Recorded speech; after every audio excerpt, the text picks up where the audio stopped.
सदरील 32 वर्षीय पीडिता छत्रपती संभाजीनगर शहरातील एका रुग्णालयात नोकरीला आहे।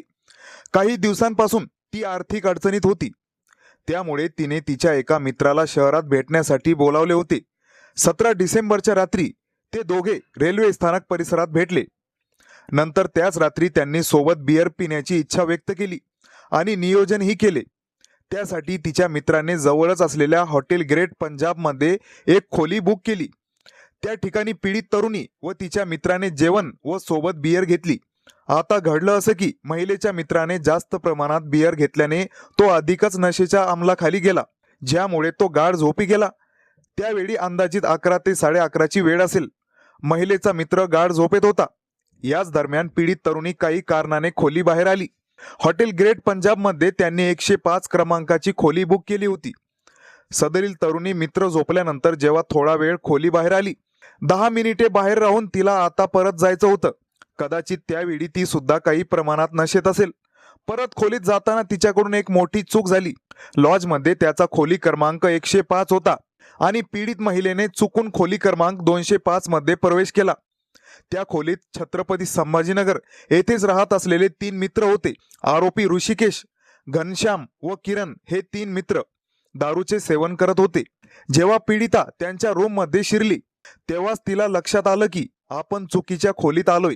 त्याच क्षणी तरुणी तात्काळ खोली बाहेर गेली, पण त्यावेळी त्या 3 जणांतून एक व्यक्ती महिलेला पाहून झटक्याने बाहेर येत पीडितेचा हात खेचत पुन्हा तिला खोलीत नेलं आणि तिला बळजबरीने बियर सुद्धा पाजली। यात तरुणीची शुद्ध अधिकच हरपत गेली व तिच्या या परिस्थितीचा गैरफायदा या तिघांनी घेतला आणि तिच्यावर सामूहिक बलात्कार करून हॉटेलमधून पलायन केलं। मात्र पीडिता त्याच रूममध्ये झोपेच्या अवस्थेत पडून राहिली आणि पहाटे 5 वाजता तिला जाग आली। आपल्याला अशा अवस्थेत पाहून संतप्त झालेल्या महिलेला आपल्यावर अतिप्रसंगाची जाणीव झाली। विशेष म्हणजे अत्याचाराच्या घटनेनंतरही पीडित तरुणीच्या मित्राला शुद्ध नव्हती। तिने पहाटेच वेदांतनगर पोलीस ठाणे गाठले। सामूहिक अत्याचाराची तक्रार आल्याचे कळताच सहाय्यक पोलीस आयुक्त सागर देशमुख, पोलीस निरीक्षक प्रवीणा यादव पोलीस ठाण्यात दाखल झाले। त्यांच्या सूचनेनुसार उपनिरीक्षक संगीता गिरी, अंमलदार रणजित सुलाने, मनोज चव्हाण, प्रवीण मोळे यांनी घटनेची गंभीरता लक्षात घेता आरोपींचा शोध सुरू केला आणि समोर आली त्या 3 आरोपींची कुंडली। 3ही आरोपी पक्के मित्र असून फायनान्स कंपनीसाठी रिकव्हरीचे काम करतात। बुधवारी रात्री त्यांनी हॉटेलमध्ये दारू पिण्यासाठी खोली बुक केली होती। याच दरम्यान त्यांनी एकाचा क्रमांक दिला होता। पोलिसांनी त्या क्रमांकावरून सायंकाळपर्यंत तिघांच्या मुसक्या आवळल्या। विशेष म्हणजे अत्याचाराच्या घटनेनंतरही पीडित तरुणीच्या मित्राला शुद्ध नव्हती।